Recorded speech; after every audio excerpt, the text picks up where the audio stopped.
कोई भी ऐसा कदम नहीं जिसमें कि भारतीय जनता पार्टी राजनीति न करती हो। वर्तमान केंद्र सरकार राजनीति न करती हो। पाकिस्तान के दुष्प्रचार के खिलाफ जो सर्वदलीय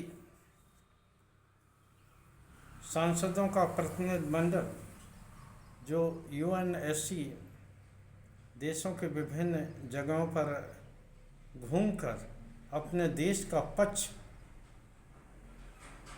रखने के लिए जाने वाला था, उसमें भी भारतीय जनता पार्टी ने रखा। उन्होंने कांग्रेस के सांसद शशि थरूर को इस प्रतिनिधिमंडल की कमान सौंपी। हालांकि उसको भी लेकर तमाम तरह की राजनीतियाँ सामने आ रही हैं। वैसे तो होना ये चाहिए कि जैसे भारतीय जनता पार्टी विभिन्न दलों से प्रतिनिधिमंडल में जाने के लिए उनसे सदस्यों की मांग करती और उन सदस्यों को उस प्रतिनिधिमंडल का हिस्सा बनाया जाता है। लेकिन ये भारतीय जनता पार्टी है जो कि सिर्फ मीडिया मैनेजमेंट के लिए काम करती है, और यहीं उन्होंने ये भी किया। कांग्रेस ने 4 नाम अपने तरफ से सुझाई थी, जिसमें कि पूर्व केंद्रीय मंत्री आनंद शर्मा और सदन में उप नेता गौरव गोगोई, नासिर हुसैन जो सांसद, और पंजाब के सांसद राजा बुड्ढे। लेकिन जो सरकार की ओर से लिस्ट सोशल मीडिया में चली, उसके अनुसार ये बताया गया कि शशि थरूर को इस प्रतिनिधिमंडल का अगुवा स्वीकार किया गया।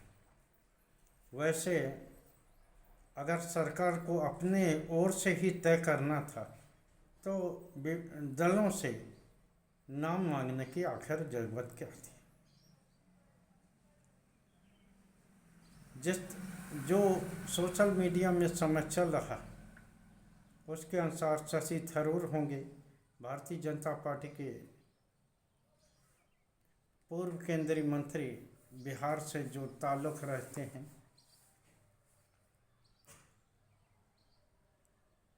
वो होंगे। और तमाम वो सदस्य शामिल होंगे। कौन होगा कौन नहीं होगा, धीरे धीरे करके उनका खुलासा किया जा रहा है। पहले सरकार द्वारा बताई गई उसमें असदुद्दीन ओवैसी भी शामिल नहीं थे, लेकिन बाद में ओवैसी ने जब खुद इस बात की जानकारी दी कि उन्हें सरकार द्वारा बताया गया है कि वो प्रतिनिधिमंडल में शामिल हैं, तो क्या ये देखने वाली बात होगी कि सरकार क्या इस प्रतिनिधिमंडल के सहारे खासकर इंडिया गठबंधन को विभाजित करने का षड्यंत्र कर रही है। क्योंकि जिस तरह से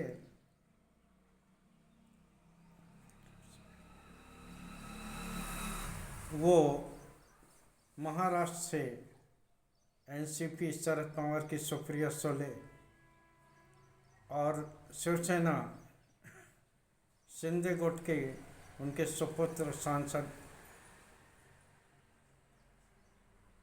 वो भी इसके हिस्सा होंगे, तो ये दर्शाने को काफ़ी है कि इस प्रतिनिधिमंडल के सहारे किस प्रकार से इंडिया गठबंधन को, यहाँ तक कि कांग्रेस में भी एक तरह से फूटन को न्योता दिया गया, जबकि ज़रूरत इस बात की थी कि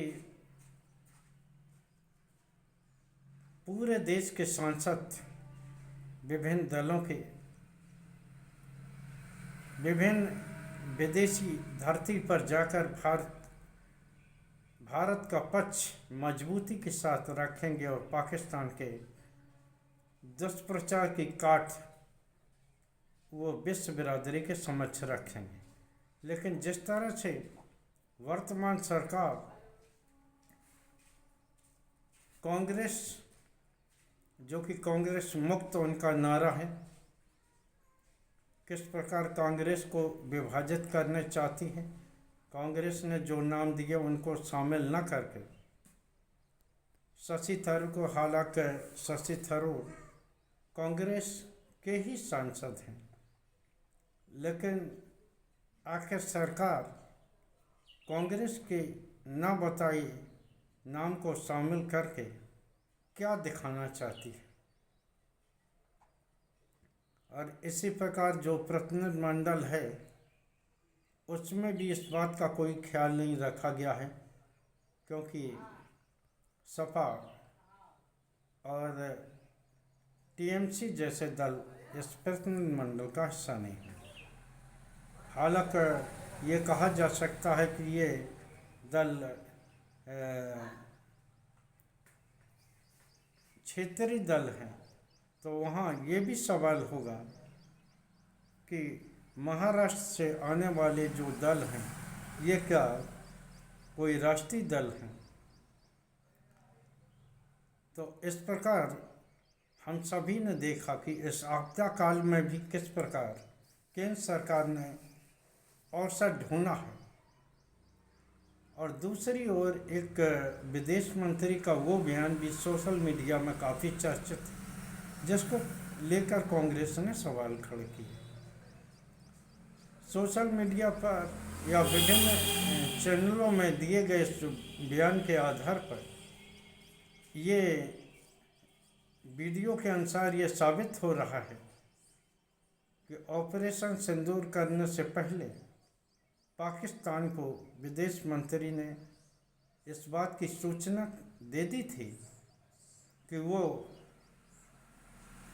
पाकिस्तान के अंदर बैठे उन आतंकी पनाहगाहों पर या आतंकी अड्डों पर कार्रवाई करने जा रहे हैं। इस बयान को कांग्रेस ने देश विरोधी बताया और ये आरोप लगाया कि पहले से ही सूचना देकर विदेश मंत्री ने देश की सेना, खासकर हमारे लड़ाकू पायलटों की जान खतरे में डाल दी। ये अलग बात है कि सरकार की ओर से ये स्पष्ट किया गया था कि हमारा लक्ष्य पाकिस्तान से युद्ध करना नहीं था, हमारा लक्ष्य सिर्फ पाकिस्तान में बैठी आतंकी अड्डों को तबाह करना था, जिसमें कि हम सफल हैं। लेकिन जिस तरह से, जिस संदर्भ में ये बयान कांग्रेस से चला रही है, उससे ये साबित होता है कि निश्चित तौर पर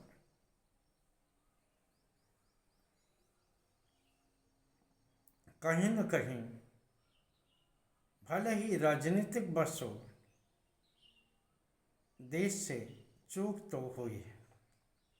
खैर, इस बात का विश्लेषण बाद में होगा, लेकिन जो इस आपदा काल में जब हम सबको ज़रूरत थी कि हम लोग एकजुट होकर दुश्मन देश के खिलाफ विश्व बिरादरी के सामने अभियान चलाएं, लेकिन जिस प्रकार से सरकार ने एक छोटे से प्रतिनिधिमंडल को लेकर जिस प्रकार की कुत्सित राजनीति की है और उस इंडिया गठबंधन को बांटने का प्रयास किया है, जिस इंडिया गठबंधन के कारण ही वर्तमान में चल रही केंद्र सरकार बैसाखियों के सहारे चल रही है।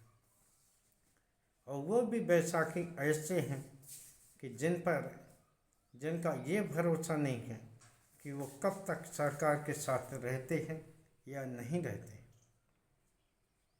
खैर, सुप्रीम कोर्ट से महामहिम राष्ट्रपति ने 14 सवाल पूछे थे, जिसमें उन्होंने खासकर इस प्रश्न पर जोर दिया था कि वो किस प्रकार सुप्रीम कोर्ट किस प्रकार आखिर किस अधिकार के तहत राज्यपालों और राष्ट्रपति को एक समय सीमा में बांध सकता है। इसका जवाब माननीय न्यायालय ने बखूबी दिया है और इस जवाब को देखकर न सिर्फ महामहिम राष्ट्रपति बल्कि महामहिम के कंधे का इस्तेमाल करके उनको राजनीतिक कुचक्र में फंसाने वाले उन रणनीतिकारों की हालत भी खराब हो गई। जस्टिस पारदीवाला ने इस संबंध में एक जवाब या कि ये सलाह को सार्वजनिक किया है कि सुप्रीम कोर्ट ने तमिलनाडु सरकार के याचिका पर जो आदेश जारी किया है वो किसी बात का उल्लंघन करके नहीं, बल्कि सरकार की ही एक गाइडलाइन को आधार बनाते हुए दिया है। 2016 में गृह मंत्रालय ने एक गाइडलाइन तैयार की थी, जिसमें कि राज्यपालों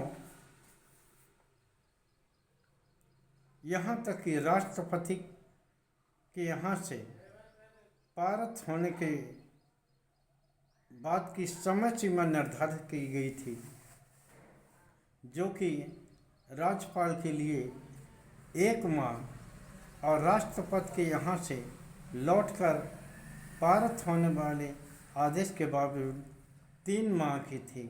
और उसी आदेश को आधार बनाते हुए उन्होंने ये आदेश दिया है।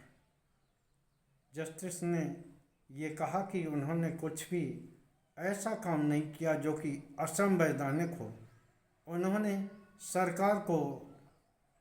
सरकार की ही गाइडलाइन का उल्लेख इस आदेश में किया है, तो निश्चित तौर पर यह दर्शाने को काफ़ी है कि किस प्रकार की भौंथरी जमीन पर खड़े होकर केंद्र सरकार महामहिम राष्ट्रपति को अपने राजनीतिक कुचक्र में फंसाना चाहती थी। और जब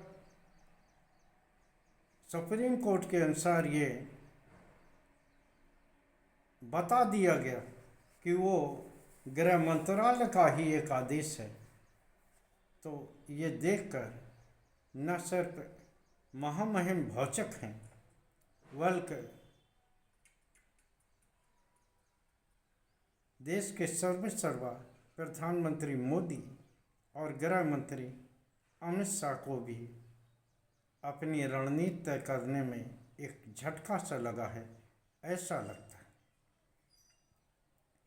अच्छा तो ये रहता कि इस आपदा काल में सभी देशवासी जैसे